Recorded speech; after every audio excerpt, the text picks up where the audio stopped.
Recording. Hey guys, what is up? Welcome back to another episode of the Smart Flip. Today we got a returning guest, Spencer Burke. We're going to be talking about, dads and flipping and things like that. For those of you that are brand new to the Smart Flip, this is the show where we talk about phone flipping. This is the Phone Flippers podcast, the biggest one in the world. This is episode 50. Wild. With that being said, make sure you guys check out all of our great resources in the stuff below wherever you're listening to. We are now on Spotify, YouTube, and Apple. And I guess wherever else you listen to podcasts. I'm not sure. But we also have some good stuff. We got an ebook and things like that. If you want the ebook for free, you can go to episode 11 and listen to it. If you want the PDF with all the fancy links and things like that open up the cool stuff, you can buy that for $4.95. There's also a couple of upsells on top of that if you want to grab those as well. But with that being said, this is the Smart Flip. So let's get started. So guys, we don't technically have a topic for today. We're gonna kind of go a little bit roundabout on some things we were talking about before we started the show. The first one that I really want to hit on is the TikTok phone. So for those of you that are listening, this is during the time Trump has taken over, the administration. TikTok was banned for like 12 hours, and then it wasn't banned, and it was a whole dramatic thing. Anyway, right now there are iPhones on eBay selling for $10,000 Oh ish, my gosh. less, more, whatever. One thing I do want to point out is most of those were offers taken, so they're not actually selling for that amount. At least most of them. Took an offer for 1,000, cold 1,000 on Yeah, that bad right. boy. However, here is the like booby trap that I want to throw out there. Um, so we have a student. His name is Afam. He was talking about this the other day. He's actually the one that kind of brought it to the attention of the group. I Mhm. remember Omar dropped back in the chat yesterday. He's like, "Hey, there's iPhones selling for $10,000." I think Spencer, you were like, "Oh, hey, yeah, we already talked about this." I just wanted AFM to know that, like, hey man, like your favorite topic is back up because Yeah. for whatever reason, I guess in his region, like it's all Facebook mark. Like every other phone is a TikTok phone listed in an exorbitant price. So he's like, please stop misinforming people. And I'm joking. I'm like, I'm gonna run a custom ad campaign in your region, telling everyone to buy their TikTok phones for 5 grand. You know what I mean? Just messing with them because it's man, it's crazy when people take hold of like a fad like that, and that's I think if you've been in any if you've been paying attention in the reselling game for any amount of time, you know when fads come and go. And if you've been selling on eBay for any long time, you know how easy it is to get money back Yeah. if you've sold a raw deal to somebody. And I think that anyone that has sold their iPhone for $10,000 is in for a rude awakening when on day 29 they get that return request opened up saying, not as described, it didn't have TikTok on it. Oh, it magically disappeared. I Uh, wonder how that happened. Can you imagine Uh, like selling a phone for $10,000 on eBay? It's deposited in your bank account. You spend the money, and then you get a return request. Like, I bro. mean, one of the reasons I love eBay, like, I've shared my story before coming from Amazon where the payouts are like, it's 3 weeks till you get your paycheck from Amazon. eBay, it's like 48 hours. And I Yeah. haven't even shipped the item yet, and I've already been paid for it. So I use that money a lot. I use that money a lot, especially Maybe like, ship a little quicker. yeah, no, no, Yeah. no. Yeah. It's over the weekend, guys. Calm Oh, down, okay. calm down. I'm a fast shipper. Look at my eBay rating. I'm top rated seller. All right. Anyway, it's but yeah, it's crazy because I can't like if I got 10,000, it's used, it's deployed, it's gone. Yeah. If you send a return right now, like I've stressed over someone who tried to return. It was a buyer's remorse return, which Matt, like you, I don't do buyer's remorse returns. It's just not something I offer. Nope. It was a $550 Quest Pro headset. They were like, I don't like the features. It's like, I'm sorry, I don't accept returns. And that was one of the best feelings. I was like, I did not have $500 in payouts ready to go for that point. Nope. So anyone that sells a TikTok phone for even a couple grand, like it's gonna hurt you. I mean, I know a lot of resellers right now. A couple grand missing would definitely hurt their Oh business, yeah. if not their personal life. So uh, my advice as the youngest reseller in the room, not by age but by tenure, uh, don't do it. As Don't soon do as it. I saw, as soon as I saw it, I knew what was going to be happening. Like I just like I just knew, like it's funny. I think, and yeah, there are fads with the reselling game that happen a Yeah. lot, and I don't really like a lot of it. It reminds me of like a little bit of like meme coins with crypto, right? Like Hmm. you jump on the train for a minute and you might make a little bit of money, maybe, but you can also lose it all. Let's say I've Yep. done that, many times. Sadly, learned I've stepped in that hole basically, and Yep. I learned big time. And I think this happens across industries. You trading stocks and things like that. Like if it looks too good to be true, Hmm. it probably is. Like everybody's trying to hack their way, you know, like you just go out there, figure out how to download or buy some phones that still have TikTok on them, and you think you're going to make bank. Dude, like I mean, you're going to step in that hole where they're asking for a return when it's not banned anymore because obviously they're working on a deal right now for it not to be banned. So it's one of I those think things. I think it's important for resellers to understand like that too good to be true thing. Like it's perfectly normal for fads and trends to Yeah. increase, your sell through on something or increase by 20% or so the margin that you can make on something due to its, lack of availability or it's whatever the case may be. Like when I was selling books on Amazon, anytime a new administration would come up or become popular, if someone's running for office, their book, if they wrote a book went Oh, from $9 to $20, which is perfectly reasonable in terms of like, an increase in market. But when you're talking, thousands of dollars of a jump, like it's too good to be true. You can guarantee it. I think that if TikTok phones were going for, an extra $150, I don't think any of us would bat an eye and probably go, oh, like yeah, that's legitimate. That's worth the risk for reasonable. me to find out. Yeah. But anytime you go to 10K, I mean, it's like you're setting yourself up for hurt really bad. Matt, do you have anything to weigh on this? I mean, you've seen a lot of fads during your journey too, so Yeah. Um, I don't know. Like, here's the thing. People will tell you in the market that when other people get greedy, like hold on to your money. And when other people get fearful, it's time to spend money. So pay attention to where everyone's running and maybe don't run in that direction because chances are, if it's too good to be true, it probably is. And that, folks, is how we end that topic. true. Yeah, I mean, he's got a really good point. I mean, that's wisdom right there. Just seeing getting on the train is Yeah. it Just was stutter, funny is like just stutter step. If everyone's running, just stutter step and give it a beat. Take a measure and sort of feel it out. That's all. also I think it's important to just look at history of things, right?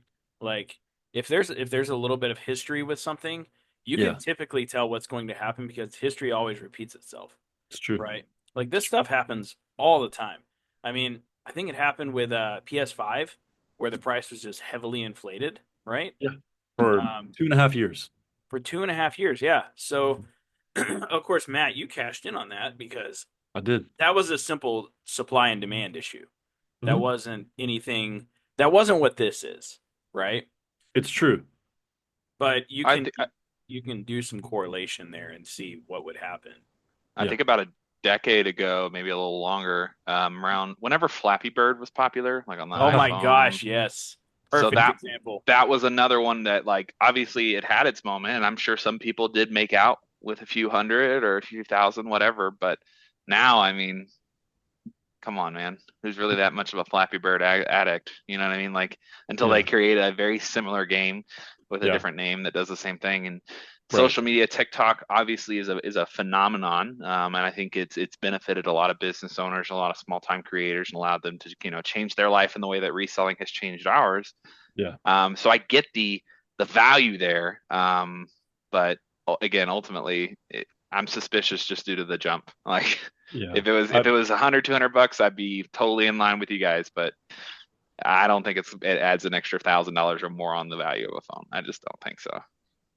What I think is interesting is like, um, I was listening to Joe Rogan and Zuck the other day. That was an interesting one. Mr. Steal Your Girl. Mister, yeah, yeah, he's definitely Oh, got that robot upgrade, like, dude, the glow um, but no, up. like they were talking a little bit about like how social media is still a very new thing, like Hmm. which is it's interesting to say that when you've been kind of almost inundated with it for 20 years, you Right. know? Yeah. But it's new still, like, and Yeah. it's still being created, which I think is really interesting. And that kind of Yeah. reminds me of this reselling space a little bit. How, like, I mean, Matt, you were with me 5 years ago, 6 years ago. Like Yeah. and we've talked about this before, this reselling space was still being like fleshed out. Like we didn't Yeah. really know what was going to happen. And Yeah. I think, it's important to see trends like that, especially with the TikTok thing, because you see the trends in the past of Yeah. what happens and things like that. But, just to kind of end this kind of topic, guys, don't step in that hole. Like, The landmine. I guarantee you, you're going to get a return, even if you put no returns. Like eBay will force that return. I can almost guarantee that. Like they're gonna be Yeah. like, what? An app on the no, yeah, you're taking the return. Like, and the thing is like they don't need your permission to take the money from your bank account. Like, they That's will true. just do it. Hmm. So I mean, there's a to give an example that's somewhat similar, but like in the case of like how I don't want to say ruthless because again, I'm uh very favorable on eBay. Like I Yeah. love the platform. I will always use it even despite its flaws. But I had someone return a parts phone to me because I said in the little template that cameras are good, and he said that the cameras are blurry. But the primary issue is that there was an LCD issue. So like, how do you know the cameras are blurry, dude? Like the LCD is shot. Oh Like, yeah. okay. So I fought it, verbally as I could. Oh, unfortunately, I can only do a, $20 discount to keep, just trying to get him to go away. He's like, oh, it's 50 or nothing. I'm like, all right, well then return it. Mhm. And then he kind of backtracked. And he's like, no, no, no, wait, wait, wait. I'm already gonna get it fixed. Like what I was like, well, if you alter it, I can't take the return. Exactly. Yeah. Um, Yep. Here's the Hmm. thing. He ends up returning it. It looks completely fine, relatively unaltered, other than he put a cheap little screen protector over the front of it. Um, but the pin code was on it. Ah.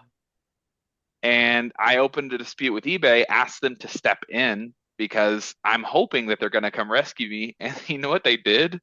They closed it out, refunded it in his favor. And the reason they said was because they're trying to avoid a chargeback. They used a lot more flowery language, but that's essentially what it was, is that these oftentimes get disputed by their credit card and will be returned anyway. So to avoid that, we're going to go ahead and close it and refund the buyer.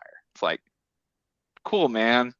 I mean, it's only, I bought that phone for 175, so it's I'm not a whole lot of money, but it's still just like imagine that, but add a zero onto what stakes are on the line, Yeah. and now it's Yeah. a For lot real. more Yeah. impactful, right? So Yeah. that's just the Yeah. kind of attitude they have. They're processing. I mean, their employees are processing. I don't know how many Yeah. reports and returns a day. It's Well, a big organization, so the they're not thing going with to that too is like look it's at a numbers everything. game, right? Like, like I want everybody listening, like when you get on eBay, when you get on Mercari, when you get on Swappa, when you get on these platforms, like even with direct buyers, like you're going to have issues like dealing with the platforms. One thing I True. would caution everybody to do, don't get angry. That is the quickest way to get your ass banned off their accounts. Yep. Like if you start going crazy on them, dude, they'll just cut you off. Like there will be no more money flowing for you. And I've seen this Mhm. time and time and time and time again of people like they just get mad with buyers, they get mad with eBay reps, they get mad with and they think that by getting mad that's going to help them. It will not. I can almost guarantee you that it will not. Every time Fine. you escalate the situation, they think about it. If you have a customer in your business, your buyback business, that's a big old pain, like to deal with almost every single time. and they're arguing with you and they're doing Mhm. this and they're doing that. Is it even worth it to do business with them anymore? I just cut them off. Like, dude, we're done. And I've done that many times.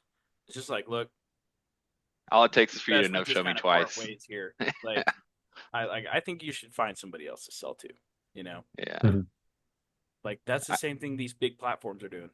I mean, it kind of goes along though, with I think some of the lessons that we teach here in Recelerator, right, is like the professionalism needs to supersede everything. Like whether you're dealing with people getting frustrated with lowball offers, whether you're dealing with people frustrated that their item wasn't as described because you missed a line or they're just plain out making it up, like keeping yourself at the level of like I need to pretend like I'm a Fortune 500 company customer service department real quick.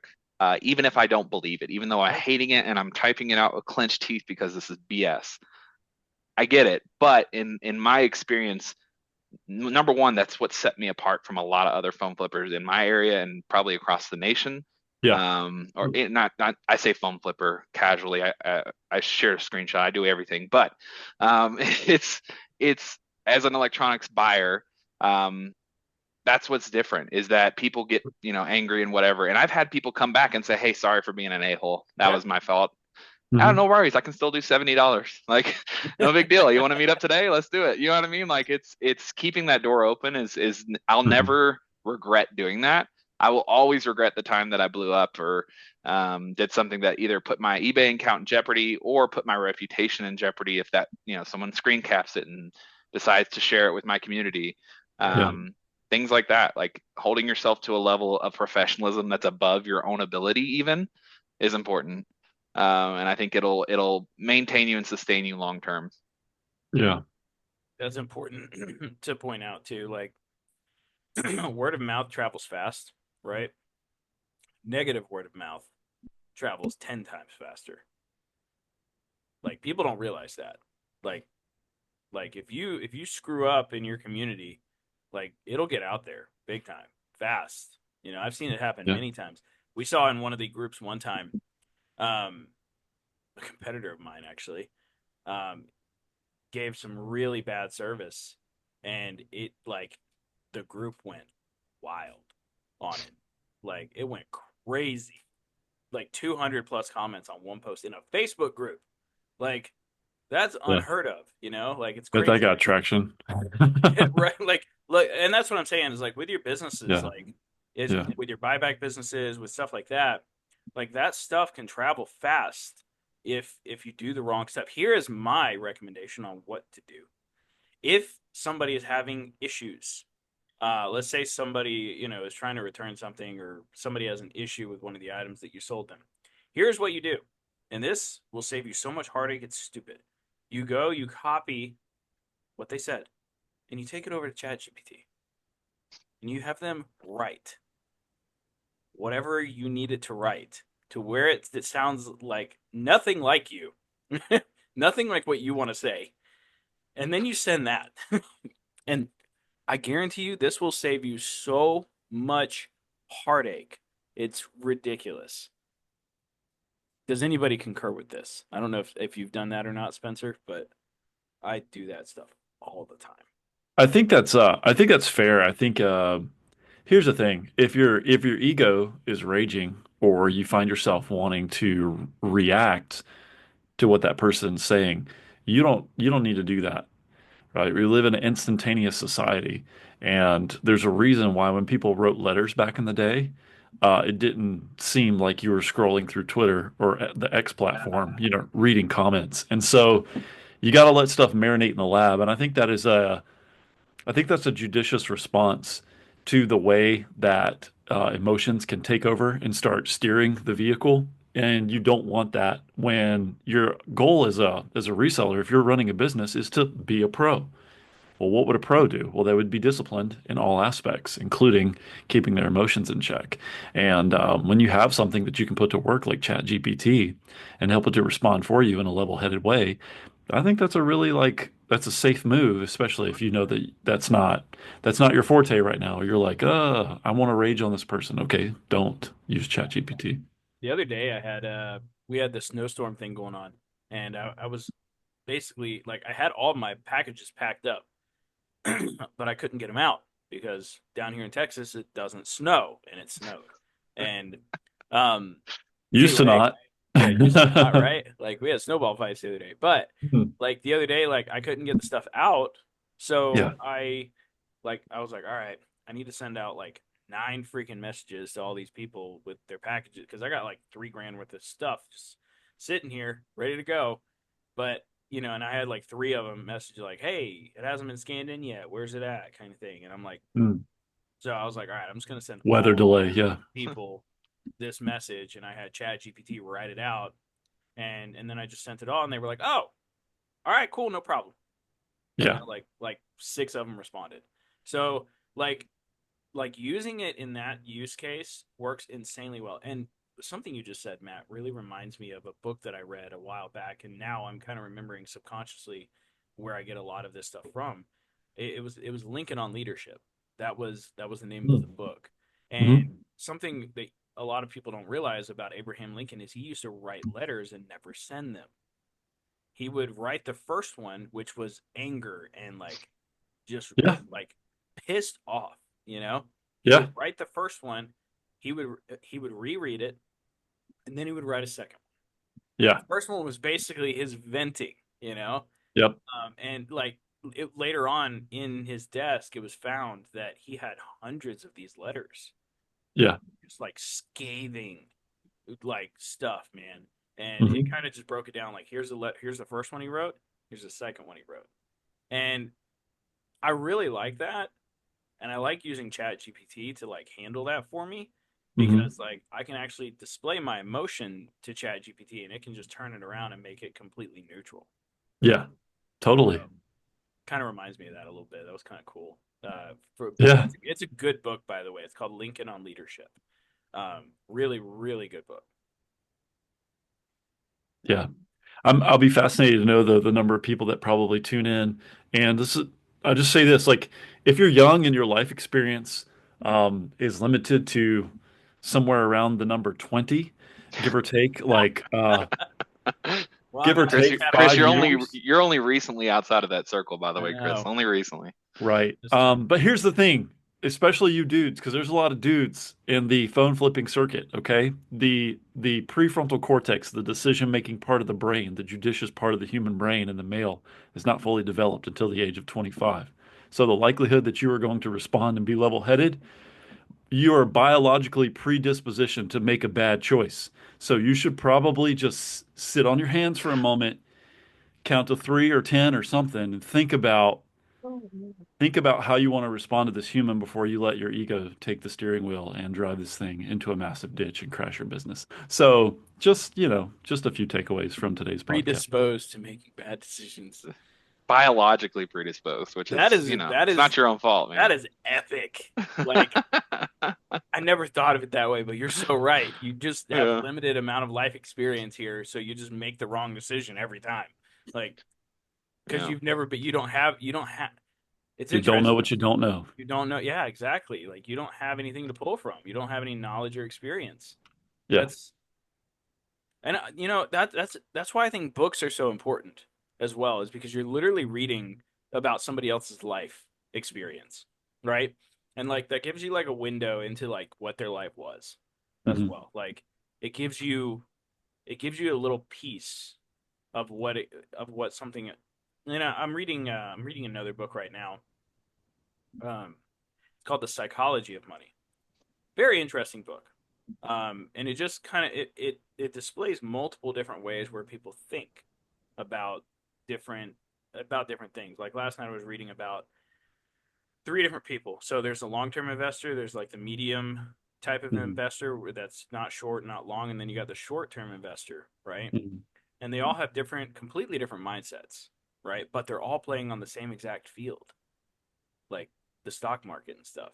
They're all Hmm. on the same battlefield basically. And they don't Hmm. know this, but they're all running at each other all the time and just crashing into each other on a constant daily basis.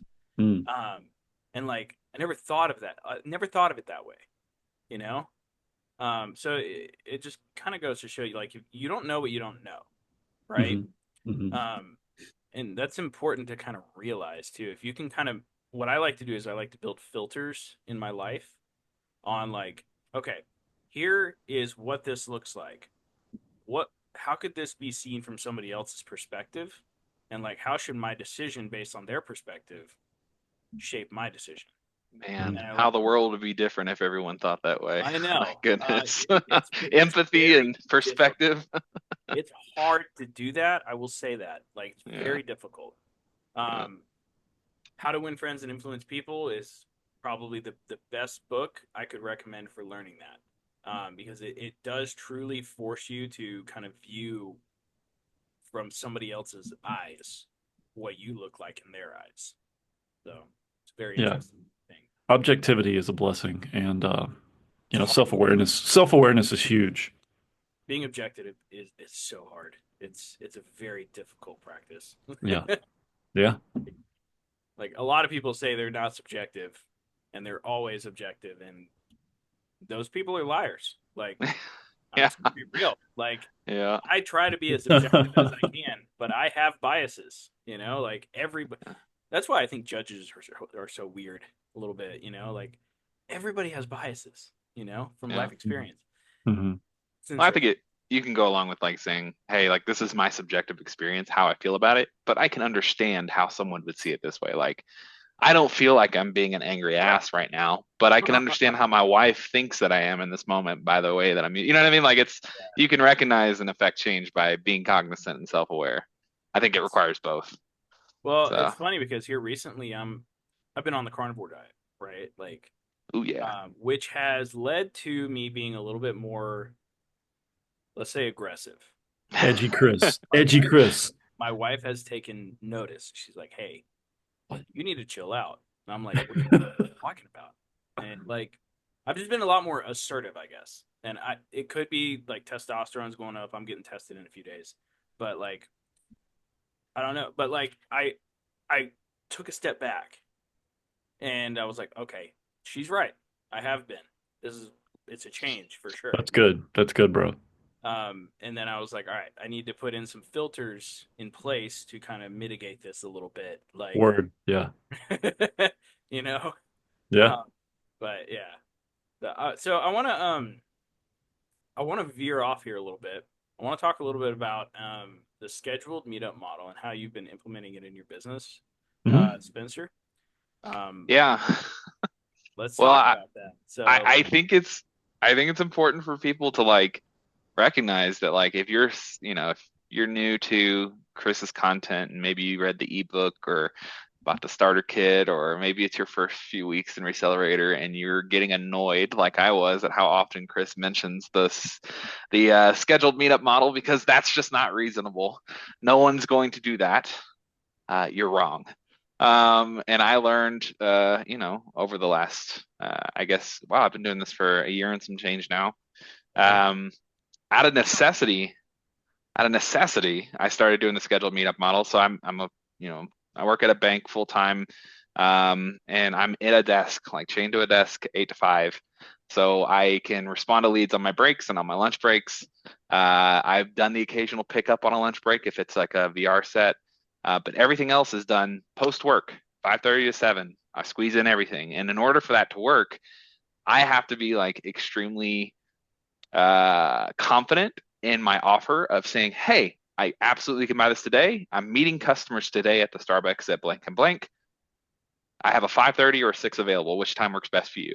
And that's kind of like that assumptive sale aspect of it. If you're a Yeah. salesperson, you recognize that. It's like, hey, you're going to do one or the other. And they're like, oh, well, can you come to me? Oh, unfortunately, no, I can't. I have too many customers that I'm meeting at this point. Um, and, Yeah. and, and I've used that line.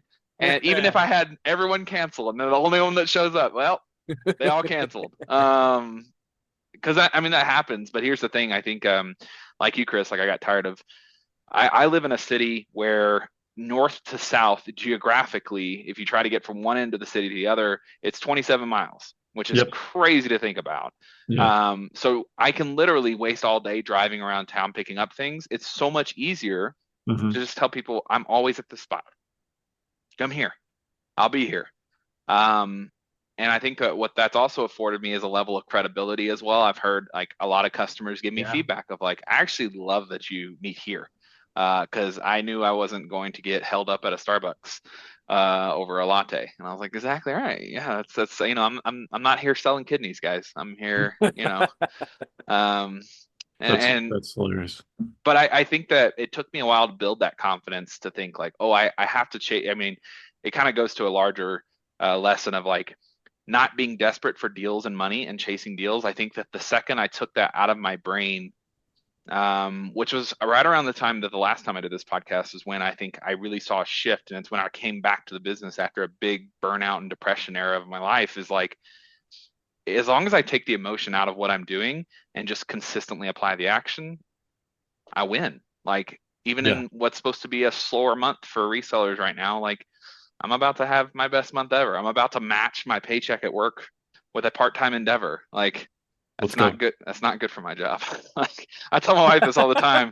I'm like, this is, I know you want me to stay, babe, but this is not looking good. If this keeps up, it's going to be a problem because I'm going to look at, big paycheck from reselling and not so big paycheck from work and go, if I just had more time to resell, I can make even more money. Yeah. But I think that not needing to chase the deals, not having that desperation, and just telling customers, hey, like I'm going to be here. I have the money. I have the cash. Send them a picture of it if you want. Like I'm here. Come get it. And what Yeah. that's done is taken out a lot of stress. It's made me so much more efficient in terms of pickups. I mean, you've seen some of the pictures I've been posting. I try to make sure anytime I have a big pickup, I send it to the wins channel so that way we see it. Like Hmm. I mean, these are all like I've even had reach outs come to me, like where I reached out to them. Hey, I want to buy your stuff. Okay, well, when can we meet up? Well, I'm actually already meeting people at Starbucks. I'll be there between 5 and 6:30. You want to be there? Sure, I'm on my way. Come Sweet. get your cash. Yes, Yes, sir. exactly, exactly. But I I think gotta. I mean, you can't thank me. You gotta thank my wife. Like she's the one that came up with that she model. was sick of you driving around. I get it. She hated that, man. Like Yeah. I'd Happy be, accident. like when I got into this business, that is all that people did. Hmm. And I came from doing MLM with Amway, and like I remember the mentor in that thing told me what he did to get people to show up, and he was like, "Yeah, you just give them two times, and that's it, and tell them that's all. He's like, I got an availability tomorrow at 9 and 3. Which one do you want to be at?" And they would just pick, and I was like, "Huh, okay." That's Yeah. cool. And it worked. Like it worked for Amway. I did my whole pitch into Starbucks. Like that's how I was doing it. Um, and looking back, that was a really good training ground for me. But like, I remember when I started the phone flipping thing. I was running around all day, and I thanks, babe. You can say thank you to her right now, by the way. Shout out to Taylor. Thanks, Taylor. Talking about the scheduled meetup model. But yeah, I'd be like headed out for a deal at like 9 p.m. and she'd be like, "What are you doing?" No, And absolutely not. I was like, "With a newborn." Yeah. Barf. Shut the door, No. sweetheart. No, children will barge in here. Let a child in, But um yeah, like she would be like, "You're headed out at 9?" Like I was like, "Yeah, I got to make this deal happen." And I remember very vividly showing up at Starbucks at 9 o'clock, and I got no showed.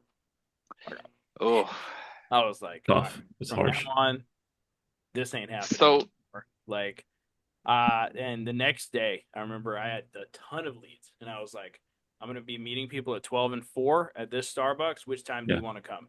And dude, I think it was like the first day I had like 3 people meet me at 4 o'clock, and I was like, dude, I'm gonna do this forever. Like, this is way easier yes. than like Yeah. doing the other stuff. And it was all just because she's like, "Can you just like do that thing we did in Amway?" And I was like, Yeah. "I don't know. I guess I'll try." And it just took that no show just to royally boil my blood.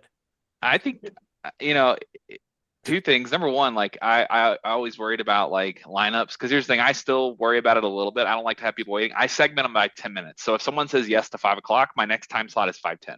Yeah. And I do it like that. So that way, at worst, I'm waiting 30 minutes for my next one, which isn't awful. Um, but the second thing was like, oh dang it, there it went. I just lost it. Darn, that's Lost embarrassing. what? The What I was thought, gonna say, yes, the it Oh, ran derail. away. the It's thought ran okay. It away. just, So, yeah.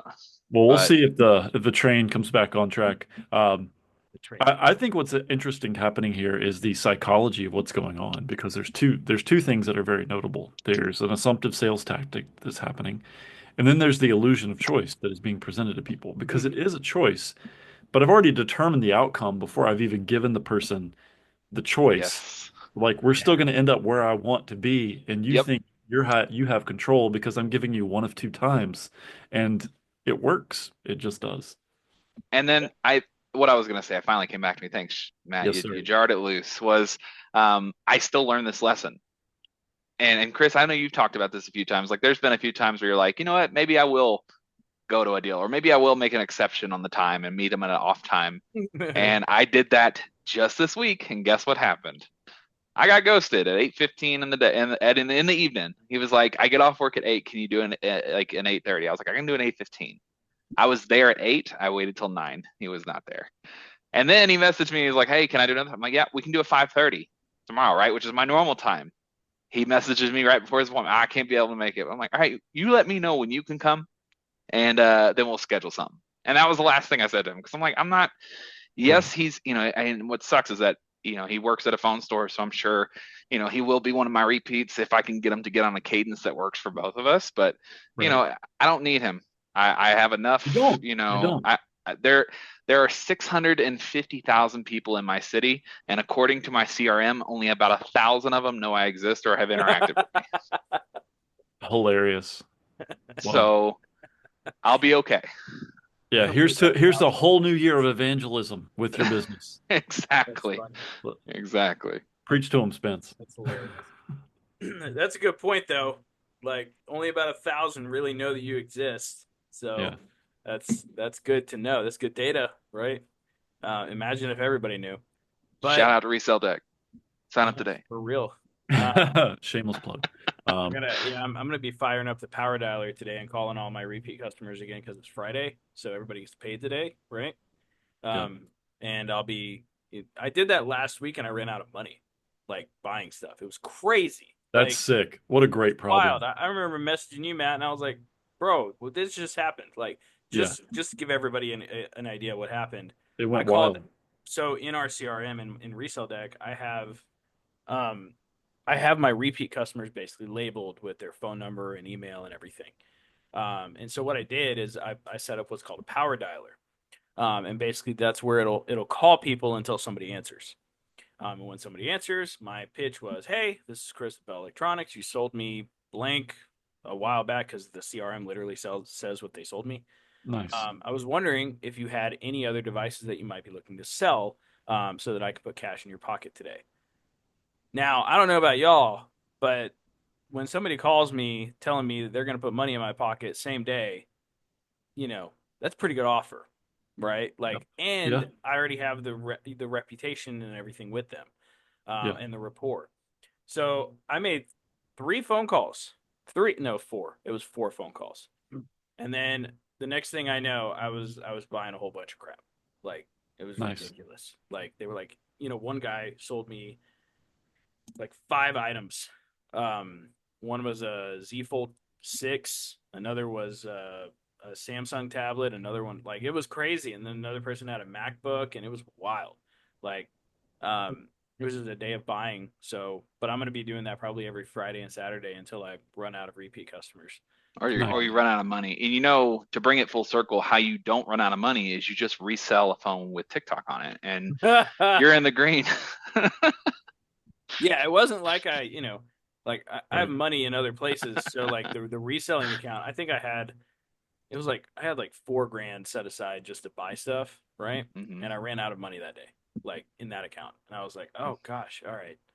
So, okay. I've I've done that on more than one occasion. So I have, two banks. The one that I work at is where I like my personal direct deposit comes through, and then I have the business bank account, which is where all Yeah. my whatever. Well, the thing is, my business bank is just a little bit further away. And so every once in a while, I'll Yeah. just borrow from my personal and I'll pay myself back. No worries. Uh-huh. The only thing is like, we talked about, the economy changing and how that affects resellers is like, right now the economy isn't great for anyone that's making less than like $500,000 a year, right?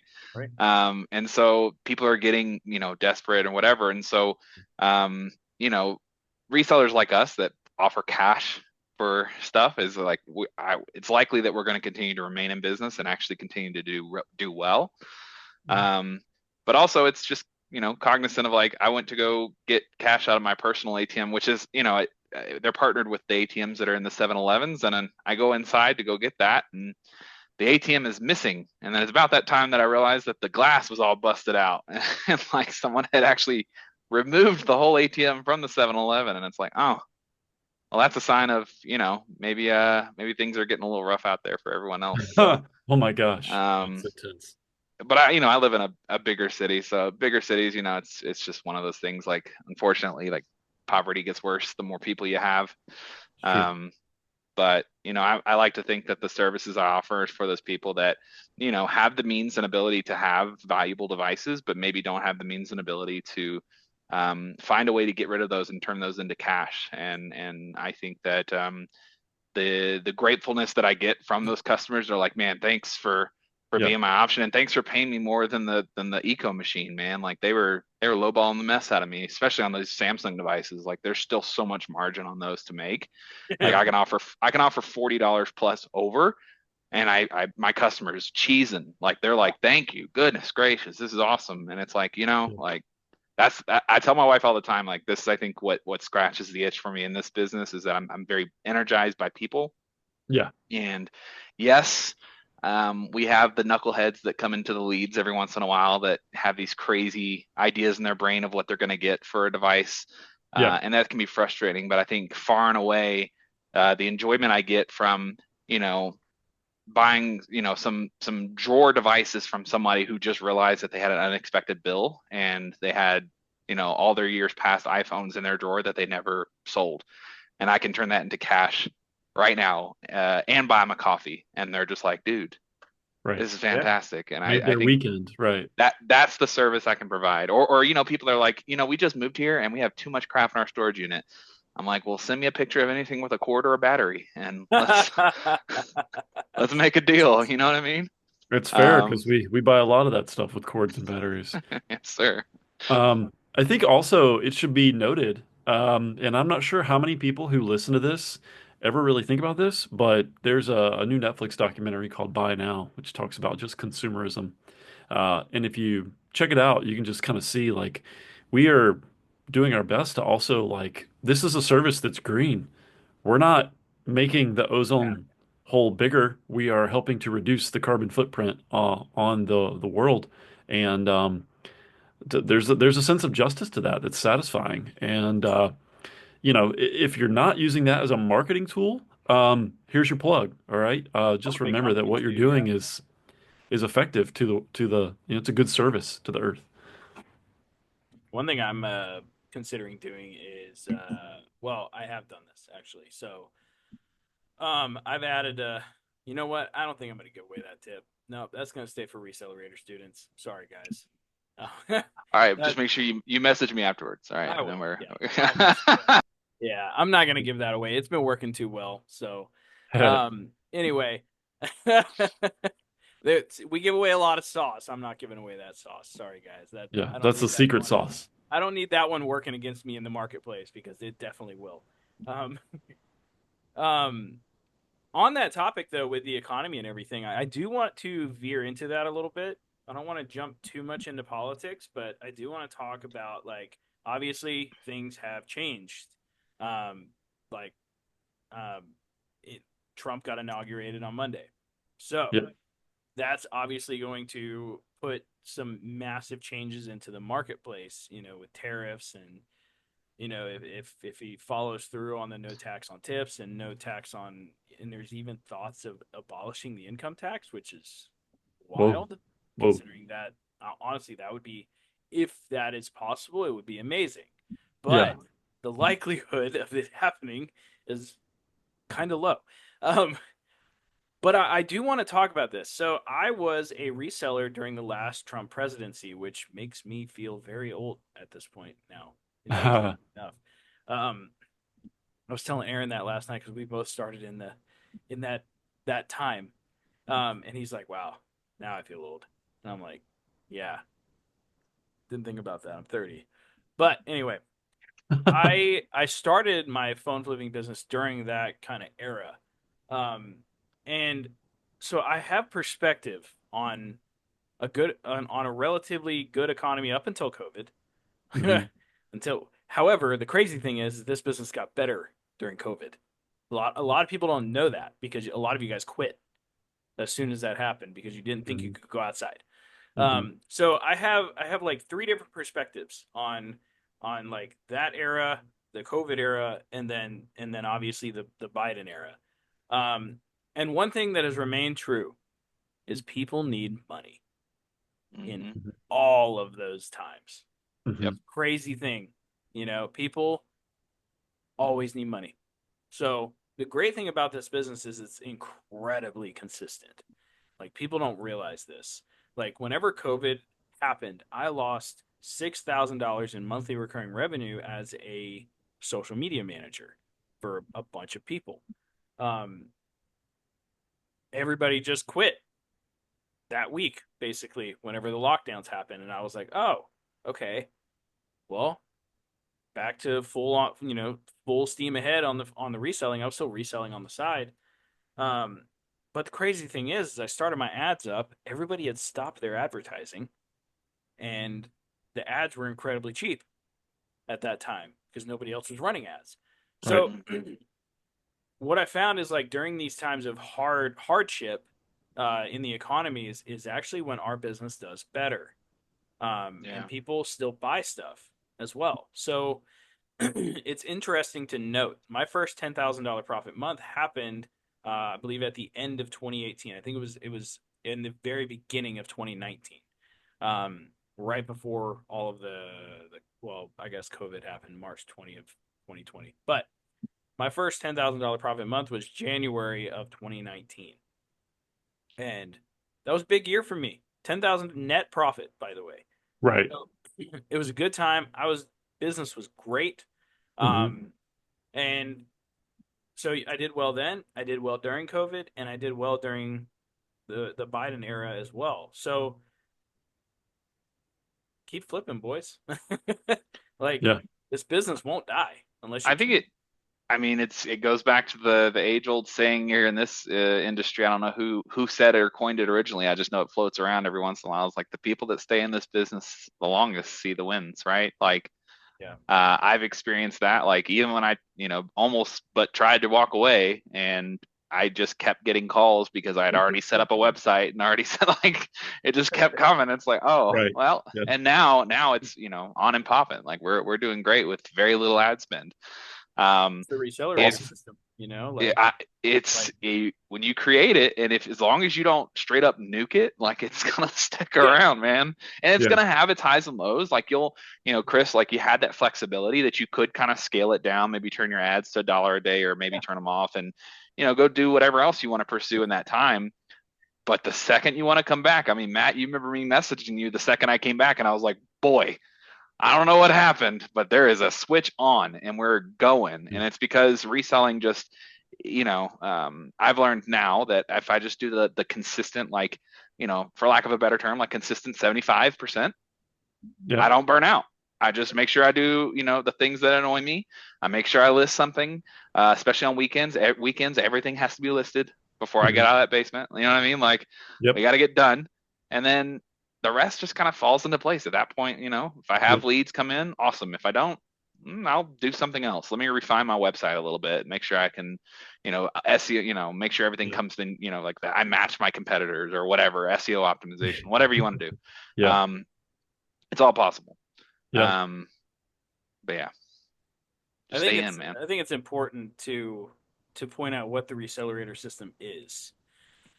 So I don't think people fully realize what we do for people, but like, let's say you joined Recelerator, right? Like that's our highest ticket. It's going to $5,000. So if you want in, hit me up before February 1st because one thing we are doing this year is I am expecting reselling to explode. this year. Hmm. Like I think it's going to go way up. So I'm putting a little bit more emphasis on our buyback business. I renamed my business actually. It's currently Bell Electronics, but until I get the new T-shirts and business cards, we're renaming the and a lot of people don't know this, but I'm renaming my business to We Buy. Like We Buy. That's it. So um, because we're moving not only in, with electronics, I'm also going to be moving into the test strips and Mm. possibly sports cards and things like that. Nice. So I'm branching out a little bit on the things that I buy, and I've been doing that for a while. I just haven't really said anything. Um, Moving inside. um, but like I'm expecting an explosion in flipping, just because it's becoming more mainstream. And to do that, if you want to be like on the side of that, um, you need to have the right systems in place. You need to Yeah. have the Google My Businesses, which is what Spencer's talking about here when he's getting phone calls, like when he wasn't even flipping, like like he Hmm. took time off, but people kept calling him. Like I remember him telling me, he's like, dude, I don't know if this is gonna work out for me, and I was like, just give it time. He's like, I don't know, and I was like, all right, well, I'm just gonna pause your resale deck account. I'll leave everything up. I'll just pause it. Mhm. And then he just kept getting phone calls, and then eventually he came back. So, which Thanks, happens a Chris. lot, by the way. Like I've seen that many, many times at this point, where Yeah. people are just like, I don't know if this is working out, and then they come back, and then like it's almost like they get reinvigorated Yeah. from the burnout. I know we talked about burnout on the last time you were on the podcast, and it's a real Hmm. thing. Like I get it. Like burnout typically happens when you don't have the right system in place. That's what it Yes. is. Is number one, you're Yes. overthinking, and two, you're overworking, but you're working on things you probably don't need to be working Yes. on. Spencer's over here. Dude, Looking. it's like I'm reliving it and I'm like and here's the thing, I think this is why I get so, why my comeback here, to be a part of this program in this community and in this side of business has Hmm. been very reinvigorating and it makes me very excited because it was that aha moment for me to go, oh my gosh, if only I had just listened to my mentors completely and not just listened to what I wanted to hear. They Hmm. were right all along. And why I can only imagine that both of you had been through that in your own personal lives, in your own professional lives at some point, and you go, hey, someone might want to know. Just stick around, maybe focus on, the important things. Maybe don't get so emotionally involved in every single deal. Don't feel like you have to close every single lead because you paid for it. Like you're gonna have good ones that come through. Yeah. It's okay if a couple Right. are bad. Like Yep. it's okay. Yeah. Yeah. I mean, that's gonna happen. Yeah. Like you not. I don't know what you know what I blame Instagram for making entrepreneurship seem like it's Yes. grassy green and super easy, because it's not. Like it's not Right. easy. Like starting your own business is one of the hardest things that you can do in your life, but it's also one of the most rewarding things when it comes to knowledge and honestly just making a living for yourself. I mean, I'm very proud that I don't have to rely on somebody else for the cash that I put in my bank account. Hmm. Like I get to hang out at home all. Yesterday, I finished all five of my tasks and I finished everything that I needed to finish. And then I just played video games with my son. Like, That sounds like That's a so rad day to awesome, me. man. like Yes. Golly, I need I that's need a a day good like day. that. Like Yeah. like everything was listed. I had packed up some packages and whatever, and I did all that stuff. I did some, recelerator calls with the students, and then my day was done, and it was done at like 2. And then we just played Fortnite. So, yeah, that's what a typical day can look like once you get things rolling. And I'm not like, I'm not by any means like rich. I'm rich with family and I'm rich with my lifestyle. Mhm. It's not like I'm living in a mansion or anything, but Right. you don't need to either. Like that's something I've realized with myself is like I don't need all the Instagram followers following me for the lifestyle stuff. Like I don't care about that. My son is homeschooled. My bills are paid. Like stuff is good. Life is good. I can't complain.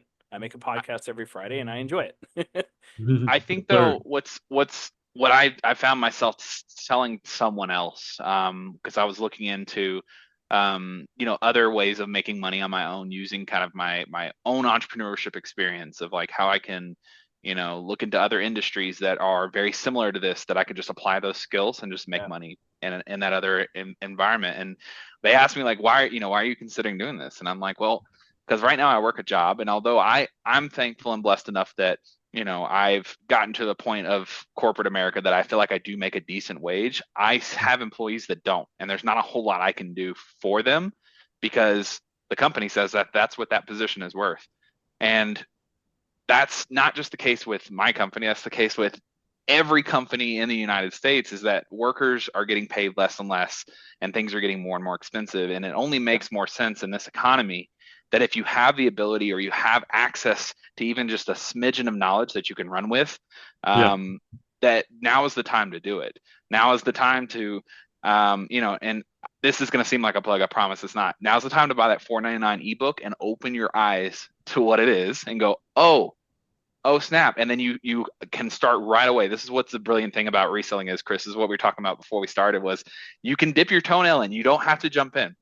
You can Yeah. start by buying an Xbox that we've outlined as cheap Yeah. and doubling your money, and you go, uh-oh, well, what if I tried with phones and I made 150 bucks on a phone? Uh-oh, well, what if I try? And then before you know it, you're making more money or matching your paycheck or getting close to matching or whatever in your part time, and you go, oh, now I have something that no matter what job I go to, I'm walking in a little different because I know I don't really need this job. Like if it Yeah. came down Yeah. to it, I could hustle. I'd be tired. I'd be, probably make a Mhm. lot of mistakes because of how tired I've been, but I could Mhm. work my way and make some money to pay my rent or to make up for that unexpected bill. Yeah. And it's just the economy is moving more and more towards it just makes more sense to work for yourself, whatever it is that you do. If you have a skill set, find some way to use that skill set to make your own money. So that way you don't have to worry and stress about a job and stress about, and, I know there's other aspects to that. And, I'm sure a lot of what I say reeks of privilege every once in a while, but it's just been my experience of like, man, like you got to do things on your own. And Mhm. if it's okay to have two jobs. Like that's what I do.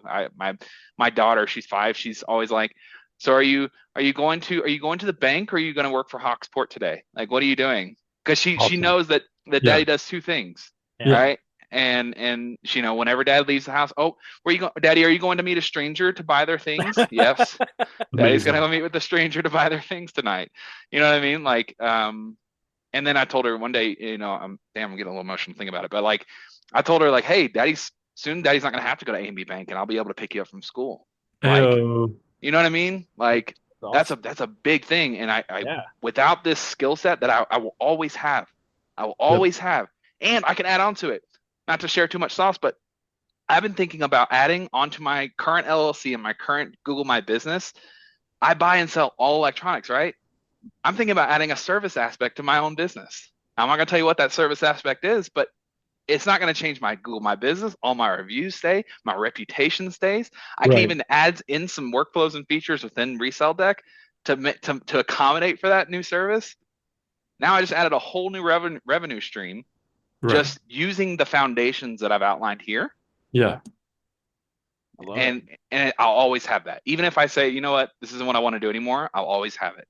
Times get rough, let's fire up those reach outs, baby. Let's Yeah, go. You for know what I real. mean? Yeah. Like Hey, I Fire can up the make that precisely. retail money. hawk. Precisely. Yeah. Time to go. Yeah. Like Yeah. I don't think people realize how like once you have the skill set, it's especially with like if you get the skill set from Recelerator. Like for Uh-huh. example, yesterday, I mean Matt, you had an onboarding with a brand new student yesterday. Yeah. Literally, like I messaged him afterwards. I was like, "How was your onboarding with Matt?" He was like, "Dude, I never even knew this money existed." Yep. Like, and like that forever changes you. Like Yes. because you can't go to marketplace anymore and just be like, "Oh, I Mhm. can't find anything."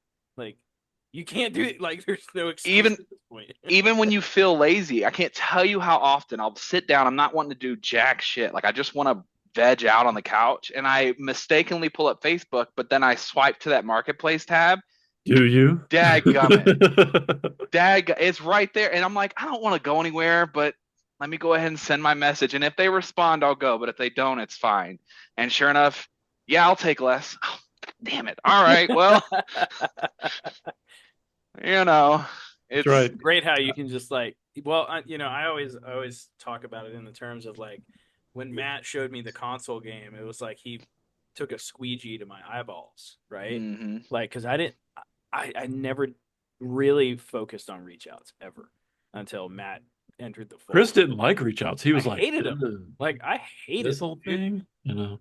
Yeah, like my whole thing was ads and like getting people to come to me and Google my business and like Yeah, I still prefer that. Like sure. that's my thing because I'm Right. very good on the phone and dealing with inbound leads, which Yeah. is the skill in and of itself. It's a completely different skill than doing reach outs, by the way. Like Yes. people don't realize that.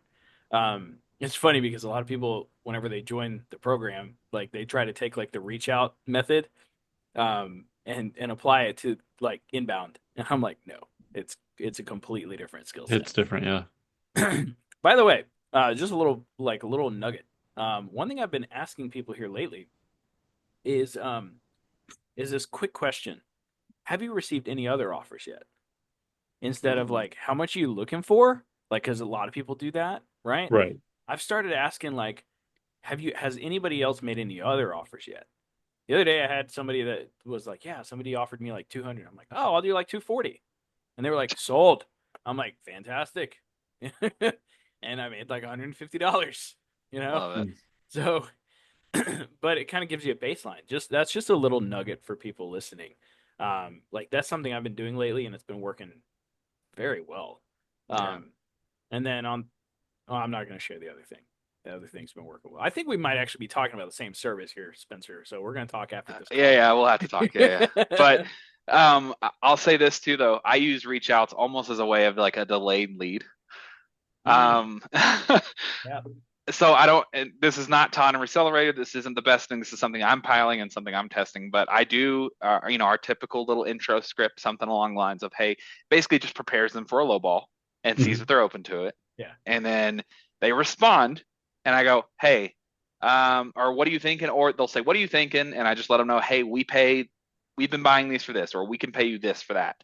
Um, and then, what they'll usually respond, I'm supposed to, and I've been trained, and I do when cases that I'm desperate, but right now I can test things because I don't need it, is I'll hit them with hey, totally understand wanting to get the most for your device. Mhm. Here's what I've been paying for these devices. I'm merely just putting this offer in front of you as a last cash out option. I was like, I'm sure you will find your buyer. I gas them up. You're priced well. You're gonna find a buyer. On the off chance that you can't, Mhm. guaranteed $100 with me. And they're like, all right, I'll keep you in mind. And I'm telling you, boys, like clockwork. I mean, here's the thing: my close rate on those is what, maybe 10%. But I mean, Yeah. Send eh, 100, get 10. I can't tell you how satisfying it is to see somebody I messaged 2.5 weeks ago go, okay, I'll take it for 100. When can you meet? Cool. Can we talk about the numbers game aspect of that real quick? Because I think that's something that you really hit on, and I think it made sense because you're a banker, right? Like Yeah. numbers they make sense to you, Yep. right? So like I think that's one thing most people just don't realize in this industry is like because I get some people that'll hit me up in my DMs and they'll be like, "Hey Chris, I sent 25 reach outs and I didn't close any deals."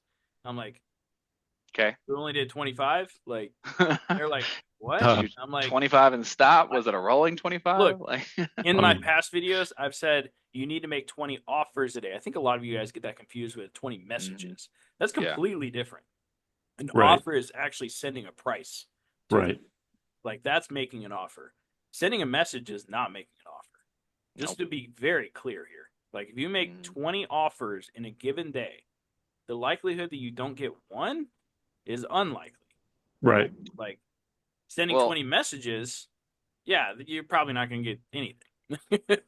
Yeah. so it kind of goes along. I mean, it's math and it's probability all at the same time, right? Like simplified, Chris, like we always talk about, like you got to do the number, the math, the big number that we put up, that we have to do that. And the reason why we're doing is the number is probably somewhere higher or lower, but do that consistently and you're going to win. Like it's going to be very difficult not to win if you do that consistently, but the Yeah. math behind that is like a probability, right? Like if I put 1,000 silver coins in a bag and there is 10 gold coins in that bad boy, every time you pull out a silver coin, and that's you doing a reach out that maybe didn't turn into anything, your chances of finding that gold coin just go up.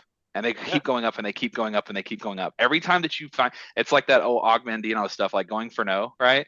Like Yeah. Yeah. you're Good shooting for the book. no because you know there's a yes. Every time you get a no, you're that much closer to a yes. And Yeah. then you're gonna have a couple yeses in a row, and you're gonna go, oh crap, I'm out of money. Now what do Mhm. I do? All right, well now you go sell your stuff, right? Yeah. I talk about the Augmandino book in my book actually.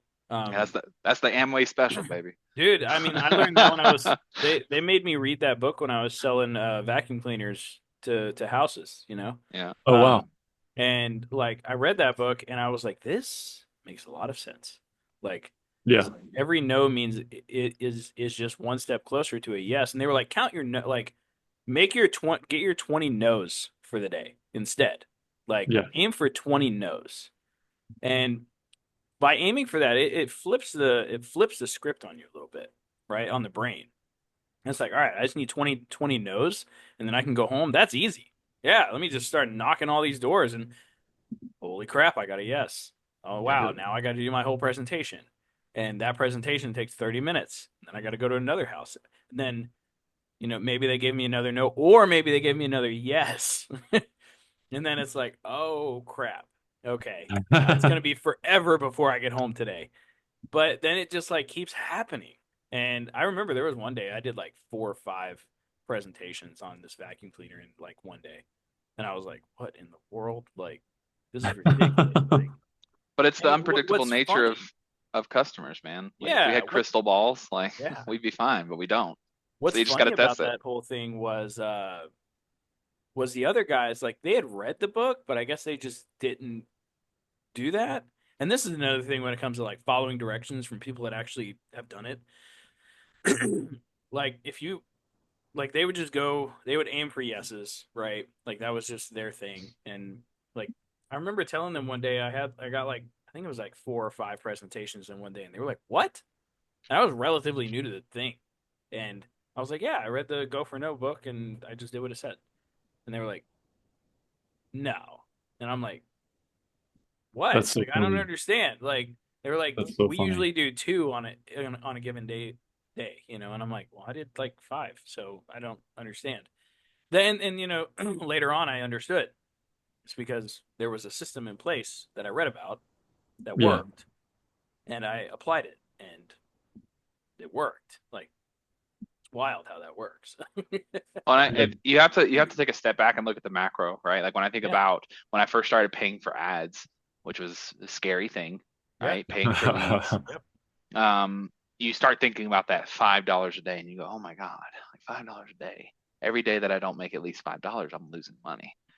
Right? But what you really need to do is scale that back all the way to the month level. You could go further back if you want, but I like to do the month level. I'm spending $150 on ads. If I run these ads the whole month and I don't get at least $150 in profit from somebody, Yeah. then it's a loss. Yeah. But Yeah. that's really unlikely. It is. Really unlikely. It's Like true. Yeah. I'll go weeks without getting anything, and then all of a sudden, one week I'm out of money because everybody's selling me everything. And then I more than paid for my ads, but I missed out on that opportunity if I decide 2 weeks in, I'm not getting any leads or worthwhile leads, I'm turning off my ads. That's not what they're for. Right. Like you got to leave yourself open to the opportunity to make the money. Yeah. Quitting before you're there, it's like that little graphic that they talk about. Like some people quit before they get to, and there's a guy digging, and there's diamonds all behind it. Like he's just stopped right before he got to it, right? Hmm. Hmm. It's so much like that. Like as cheesy as that crap is, it stuff used to piss me off all the time. I But love the that. reality is like that's my life, man. Like if I just stay on it, like I don't even worry about my ad spend anymore. I've just figured out, you know what? Like I'm just gonna calculate it at the end of the month, and I'll take it out of my profits. We'll just be fine. Like I don't even. It's not something I think about. $150 is one item. Let's be real. Like, Yeah. if you can't make that, like, don't be a reseller. Yeah, you should And do then something and then else. scale that up, right? When Chris starts talking about fifteen Yeah. dollars a day, and you're like, oh God, that's a lot of money. That's $450 to $500 a month, right? I Right. But think it dude, comes down to like Three ability, items. right? Like if yep. you if you believe like I remember when I scaled mine up to $100 a day. Yeah. What? You're Yeah. wild. And I was You're like, wild. Put it on the edge, bro. but I had chill out for a second. I don't do that anymore because honestly, I've realized it gives me the same amount of results that $40 a day did. But Oh, okay. Hey, um, thanks for learning that for us, big dog. We yeah, appreciate you. Yeah, couple for real. couple $1,000 in ad spend there. But uh, I realized it because my past few days I was like, all right, I've been making on average like $300 to $350 a day Yeah, on average, and I'm like, if I continue on that path at this amount, like I will supersede the $100 a day with no problem. yeah. Like if I just continue doing what I've been doing and add this extra piece on there, and that's kind of what is a recommendation. But like then you have those things where it's like you like you don't know the platform super well yet, and how to advertise correctly, and luckily I've done all of that for everybody, um, so it works at this point well, especially with Facebook and definitely with Google. um, by the way, I'm putting way more focus on Google just because it's so much better. It's Hmm. stupidly better. Hmm. Way I better don't know about leads. Oh you, my gosh. Spencer. Like I close about 50 to 60% of my leads. Dog, answer answer your phone. Answer your phone, use your voice. Call them back if you miss it. Every time I not every time, that's not true. I close way more if I answer my phone and I call them back. Hey, so sorry. Just missed your call. You caught me as I was walking upstairs. My voice sounds a little winded. That's what it is. Like giving them a joke right off rip. Right? The They're good. relatability there though is great. They're in and they're in, and I'm literally hitting them. Here's my secret sauce time. I look up whatever Eco is paying, and I pay them $20 to $40 over that. You go. I There's I secret sauce, cannot boys. lose if I price against Eco. I will not lose, no matter where I sell it. Nice. True. Great. So What's funny is like I was actually looking on some of these buyback websites for game consoles a while back. Bro, dog, I sent this to Matt, and they were paying $150 for a Quest 3, and I was like, "What? Yeah. I'll pay you two right now. I will pay Come to me. yeah $200 right now. Here it is. You know." If you're watching this video, reach out to me on Facebook. I'll pay the label. Just kidding. But um, yeah, I mean, this has been a good conversation. Um, Yeah, covered a lot. We yeah, went a little exactly. off board. Sorry. Yeah, definitely longer than normal, but I'm not sorry. It's good no, me stuff. neither. So Spencer, what are the goals for this year, dude? I know you told me that you wanted to go back to full time flipping. You're still part time currently. I want to also highlight the fact that I don't believe people should quit their job super fast after they start this business. I want Yeah. to be Yep. very clear about that. I didn't quit my job until probably about a year in to this business. Like Yeah. you have to, and like we have many podcasts to back this up. Like if you guys go listening to Ken, Yep. he was the delivery driver. I think you've listened to that one, Spencer. Yeah. I've listened to every episode. I'm the Well, podcast's biggest fan. all right, Sorry. cool, great. Junkie over here. I'm Dude, telling you, I will even put our podcasts up like whenever I'm driving around because yes, it's actually really nice to hear the sometimes it, and this is gonna sound weird, but like sometimes it's nice to hear myself say something that I need to hear. Like yes, Yeah. Yeah. Of yes, course. yes. It's like it's that's something affirmations, that dog. That's what it is. like Yeah. knowing that I'm in the right frame of mind. Like I remember also with this, like I remember thinking that I needed to update like certain parts of an older curriculum that I built. Then I went back and I watched some of the videos and I'm like, oh wow, dang, this dude really knows what he's talking about. Holy crap! Like I forgot about this. Like, and I was just like, oh man, I need to move that to Recelerator. Like, yeah, It reminds me of a comedian that I follow. He had been recommended by his girlfriend because he's really rough on himself. Like he'll have, a show that maybe didn't go as good, and his girlfriend recommended like, hey, like you seem to beat yourself up a lot. So what I want you to do the next time you go kill a show, right before you get off, right after you get off stage, before you shake any hands, do anything, I want you to record yourself a voice memo and hype yourself up and talk about the show, how you're feeling, what you did, and how great that was. And then when you go and you screw up a show or you felt like the show bombed, I want you to play that voice memo to yourself. yeah, And I was like, that is a big mindset difference because it's like you said, like I have these moments too where like I just don't feel like a person when I wake up. But if I watch like an old podcast episode or if I see a video or a post of mine, Facebook reminds you of a post and it's like, oh man, I was riding a high. What was I doing? Oh, I was just doing what I do now. I just was having a better day. You know what I mean? Like it's Yeah. Hmm. um I mindset think is a it's big part of important this to write business. down what do your good days look like, you know? Hmm. Like for me, I try to replicate almost the same day every single day. Like here's an example. So I honestly like, and I shared this with the class yesterday before Aaron hopped on. I actually downloaded an AI calendar. So my day is already pretty structured on like what I do. My meetups are at 12 and 5. A lot of the times, Monday, Wednesday, Friday is my son's gym class. And things are very structured. And my days are almost the exact same every single day. And the great thing about that is I control that. That's the beautiful part about that. Um, is like the podcasts are now on Friday. Almost, I mean, we've kind of just solidified that. Yeah. Podcasts are always on Friday at this point. We're not doing any during the week or anything. Honestly, I've noticed that throws a wrench into a lot of my stuff. Um, but like when you get to the point where you can basically determine how your day looks and you can get it to the point where you can almost make it look the same every day, Yeah. it's very easy to have good days every day. Hmm. Hmm. Like for me, I work out twice a day right now. I eat steak and eggs, and that's it. And honestly, that's been very nice. Like it's just a very level of consistency that doesn't change. And that's one reason I actually love 75 hard is because it gives me that level of just constant consistency that Hmm. just nothing changes for a good amount of time, and it allows you to just have a good day every day, and Hmm. it's nice, you know. Yeah. So, I think coupling that with something that I've been learning lately, I've been reading a book called The Growth Mindset mm, by Carol good. Dweck or Dweck, I don't know. But uh, you know, anytime I fail or I have a bad day, it's not indicative of my person. It's not indicative of who I am or the work that I put in. It might just be indicative of something I need to learn, some way I need to get better. Yeah, And thus far, anytime I put myself up to the challenge, I've rose to that occasion. I'll Mm. continue to do that.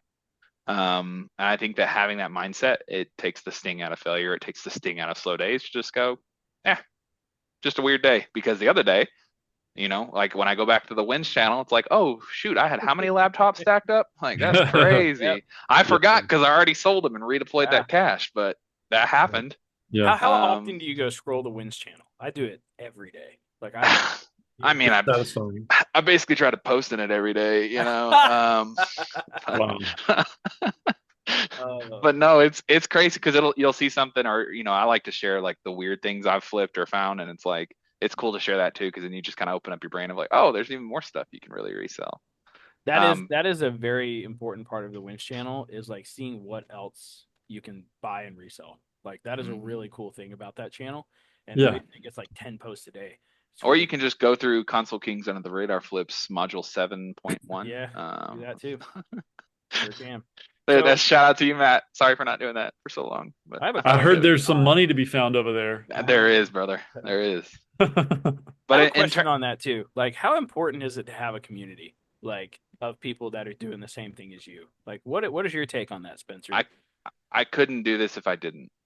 I think when I think back to the times that I was not successful in this business or I thought about quitting, it was the times that I was withdrawn from this community, wasn't checking up on my peers and partners that are all across the United States doing what I'm doing, or checking in with my coaches and mentors, right? Like you two guys, like even if it's just say what's up, whatever, what you working on, or updating you on something that I did, like that quick little, we may only had like a 5 message interaction, but that was me engaging with my community that day. Yeah. And that keeps me in the game. I've been trying to take an active participation within Recelerator community to share the knowledge with the new guys that I see that ask questions or whatever. And why? It's not because I think I'm the smartest guy out there. It's because that's me actively engaging myself with this community and what I'm doing because I do get that little dopamine boost to go, hey, I kind of do know what I'm talking about. And that's that, almost like talking to yourself, right? Like, oh, snap, Yeah. like Yeah. I know what I'm doing. You know what I mean? And that Yeah. keeps me feeling good. It keeps me engaged. And I think that when I talk to other resellers and other friends in the space, like the Mhm. times that they're not doing good or the times that we're not doing good, it's when we're isolated and it's when we're not engaging. And I think that the more that we can connect with each other, my door is always open. I'm sure everyone in the accelerator program, we're always, especially the old heads, the ones that have been here for a little bit, like we love Yeah, engaging with new people. We love sharing what we know because that keeps us in the game. That keeps us like, you know what I mean? Like, because then it allows us to also put that perspective. Like when I see people chasing deals, I'm like, I know what that's like. I know what Yeah. that's like, and I'm beyond that. I don't have to do that anymore, and that makes me feel better about what I'm doing. And then, if I want to double it up, reach out to them and DM them. Hey, just so you know, man, you don't have to do that. Like, wait for the next one. The next one's gonna be better, and kind of help squeegee their eyeballs a little bit on some stuff. Yeah. Like, um, Awesome. it all comes full circle, man. The it community is the does. best part about it, and it's what's gonna keep me engaged, and it's what's gonna you know allow me to replace my paycheck at the end of this month. Fingers crossed. I'm gonna post in the Win channel the second I do it. I'll have full screen caps with revenue and profit numbers and everything. I don't even care. Yeah, IRS be damned. Um, we're I'm gonna be real proud of that because I think that what show is I'm working hard for sure, but I don't think that I'm working more than I need to. I think I've learned from burnout and I've learned from everything that I know how to throttle appropriately. Um, and that just again, I don't think I'm the smartest guy. I don't think, I think the only thing that I really have the best edge on more people than anything else is that I came up in corporate America in customer service, so I bet I'm better at that language than you are. But that's it. That's it. That's the only edge I got. Yeah. Everything else is yeah, is I'm moldable clay, and I learn from my peers, and I learn from my coaches and mentors. And so if I can do it, you yeah. absolutely can. Dad that has two kids, and you just drained your 401k because you had to pay for some unexpected house expenses, and now you're wondering how can I make additional income, brother? Look at us three dads. Like we've done it. You can do it Yep. too. I promise. Like we're a smart group of guys, but no one of these guys are special. Like we're just guys. You know what I mean? Like That's that fair. we're determined, listened, learned a skill set, and just kept the foot on the gas when we needed to. Yep. And you can I, do it too. I would say the So, community is probably the best part, and this is something I wanted to cultivate from the very beginning. Was a group of just like really solid people, and I mean that's why the price tag is what it is because I mean honestly, admission for the community alone is worth it. Like that, dude, this community now is the Slack community is more engaged than my 15,000 person Facebook group, which is crazy. That is Like, crazy. I never would have thought of that. We it had a took a thread. minute. It took a minute. It took a minute. I will say that. Yeah, People people don't have. know that, but it took a minute, y'all. Yeah, that was a lot of work on me and Matt's side, just cultivating and doing that stuff. But you know, it it it's turned into exactly what I wanted it to be. It's like, Yeah, it's great. the definitely like number one place to be kind of thing. And Yeah. Matt's over here, Matt's over here on the podcast answering the students. I sent a few fun DMs, but Yeah, I'm still fully engaged over here. I love the community. People don't realize that none of us is as smart as all of us, and when you can leverage everybody who's moving into the space that you're about to move into, it does so many things. Like it culls all the fears, it takes that stuff off the table, it gives you a vote of confidence that you can borrow from someone else when you don't have your own. Um, those kinds of things like that, it's hard to put a price on those because anybody who's ever learned a business, like or any skill set, I guarantee you had a mentor to teach them how to do it or how to do something better, how to do something the right way, whether it's carpentry or mechanics or reselling, right? And that is one of the most exceptional things. And here's another reason why I like it is because reselling is such a lone wolf space. Like it's like me against the world, bro. I'm out here. I'm gonna crush your competition. It's like, dude, calm down. Like I don't even care at this point. Like I don't know who that guy is, but I guarantee you he's probably circa somewhere in his 20s, give or take 5 years, or Anyways, that's just a little piece of comedy, guys. It's called a callback. But anyways, I digress. Um, I'm sorry. I was incredibly distracted by the accelerator chat because Yep, yep. It's right on famous. time, right on time. Oh man, that was Yep. good. So I'm not gonna share what we just had in the chat there because that could be a very viable option for the TikTok thing. Yes, it could. Yes, it Very could. viable.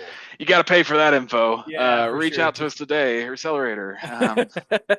I'm going Wonders. to the website right now to see if this is real. Because Yeah. if it is, hello. I am on my way. I will sell my own phone. Mm-hmm. Same. That's Um, hot trash, folks. this is the beauty of a community, boys. Like Yeah. get those Um, those those steals of deals and everything quickly. hey, Spencer, I know we're about to hop off here, but before we go, like, what, what, t could you just say like maybe like a 2 minute blurb about like your turnaround? Like you kind of like spiraled Yeah. into a headspace and sort of got lost there. Then you had a Jordan comeback, right? And it was buckets after that. But what was the pivotal thing, or what were some of the critical, like iconic things that happened, maybe mentally, emotionally, or otherwise, that said, "Hey, I should probably step back into this space." Seeing that the business and the community goes on without me, Okay, without my input. yeah, So people are still making money in this space, even if I decide not to. And that gives me a little FOMO, right? But then okay, once I started to revisit it, it's if I've already done the work, the systems are in place, and now I just need to be here. I yeah, just need to answer my phone, respond to my leads. yeah, Or when that's slow and I'm still wanting to ride that high, just send out reach out messages. Like it the mindset changed because I got to see that like money would come even if I cared about it or didn't. So that allowed me to take the emotion out of it. And then when I'm able to take, I'm an emotional person. I'm very, hmm, up and down. If I take that out of that and take a step back, then I can be a lot more logical.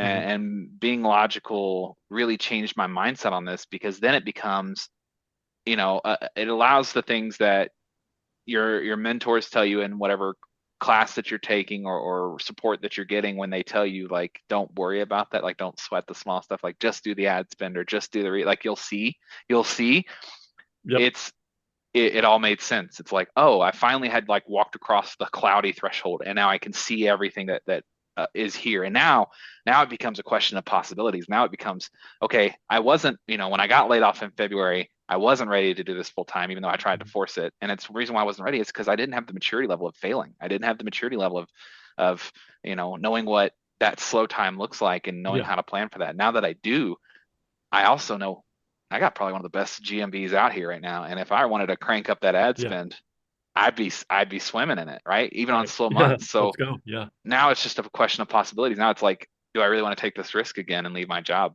yeah, and do this full time for no other reason than I'll have the flexibility to stop when I need to address my kids. hmm, And I can't do that chained to a desk. I that's just true. can't. Yeah. So All right. um yeah, man. Do the thing.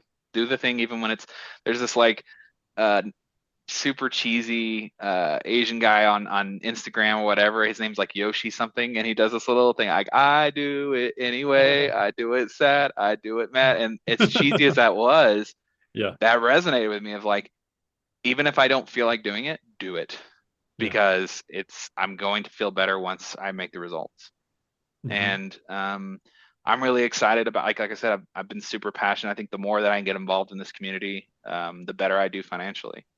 yeah, And so that leaves me with an incentive to continue to help people, to continue to give advice, to continue to show people what's possible, because nothing would give me more joy than to have somebody tell me the way that I've told you to. Hey, as a dad, you've changed my perspective and you thereby have changed my life mm, forever. mm, And I think that, monetary aspects aside, that'd be pretty sweet to hear. So, yeah, yeah, totally. Well, dude, I think this has been a really good episode. Good yeah, man. little hour and a half, or haven't had one of those in a while. It's been a Um, minute. Mm, for everybody listening to this is Spencer's second time on. Um, he just a little background on Spencer. He joined Recelerator about a year and a half ago. did $4,800 in profit its very first month in the program. I think you're at a consistent. I don't know what you're at. Uh, You're- so last month we were just over 3,200.